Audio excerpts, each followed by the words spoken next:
The Trump administration is planning to scrap President Obama's signature climate change policy, but will not immediately replace it with something else. Environmental Protection Agency Chief Scott Pruitt has proposed a repeal of the Clean Power Plan. It was finalized by the Obama administration in 2015 with the hope of limiting carbon emissions from power plants that burn coal.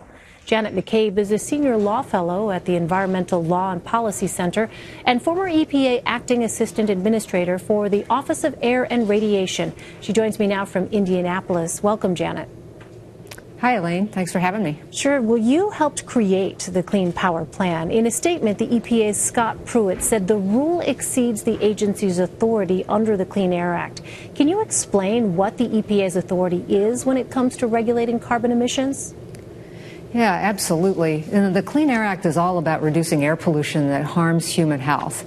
And carbon dioxide and other greenhouse gases have been found by scientists at EPA after a long process to be pollutants that harm human health. They are emitted as air pollution. And so the Clean Air Act directs EPA. It doesn't just give it the authority, it gives it the responsibility to identify significant sources of CO2 and set reasonable regulations to reduce that pollution. Well, the Trump administration has not offered a replacement for the Clean Power Plan, but it has to at some point, correct?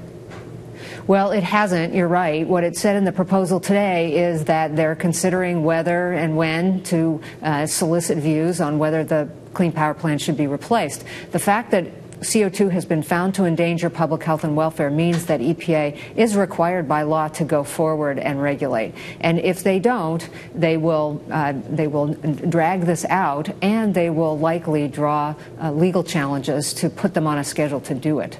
Well, the EPA says that the public will have 60 days to submit comments on alternatives to the Clean Power Plan. What do you think is behind that? Well, of course, they're required to have a public comment period on any proposal. As I understand it, the comment period, this 60-day comment period, is specifically about their alternative legal analysis and their proposal to eliminate the Clean Power Plan altogether. If and when they decide to look at some kind of an alternative or replacement, they would then have to have another comment period for people to weigh in on that.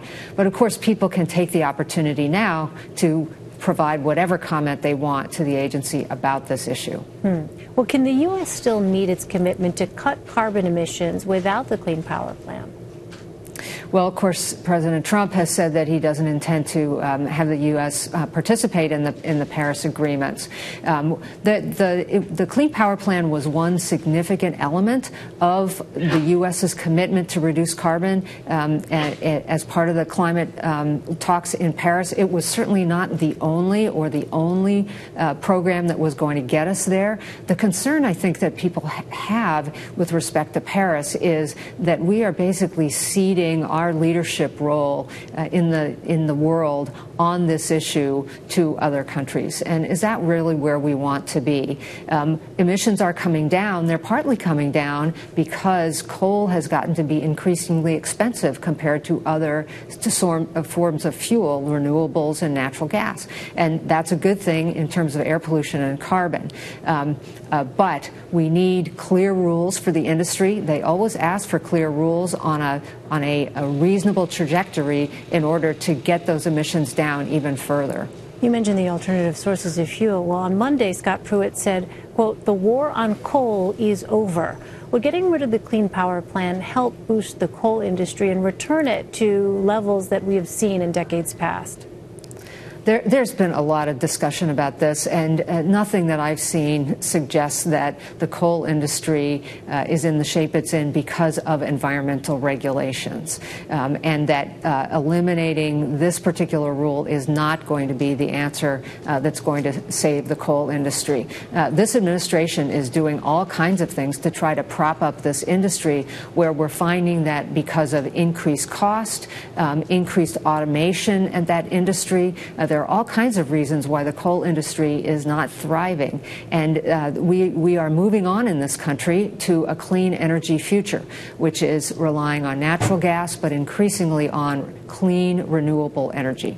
So does the Trump administration's current posture on this issue of coal put put the U.S. at a disadvantage, would you say, when you look around the world and see what other kind of technologies are being promoted by, for instance, China, which we know has made huge investments in solar technology? Right. I think that's absolutely true. And by stepping back from Paris, this administration is basically saying to these other countries, okay, you can be the global leaders, and you can make the money that will be made by investing in that clean energy future. Right. Janet McCabe, thank you so much for your perspective, Janet. Appreciate it. Thanks for having me.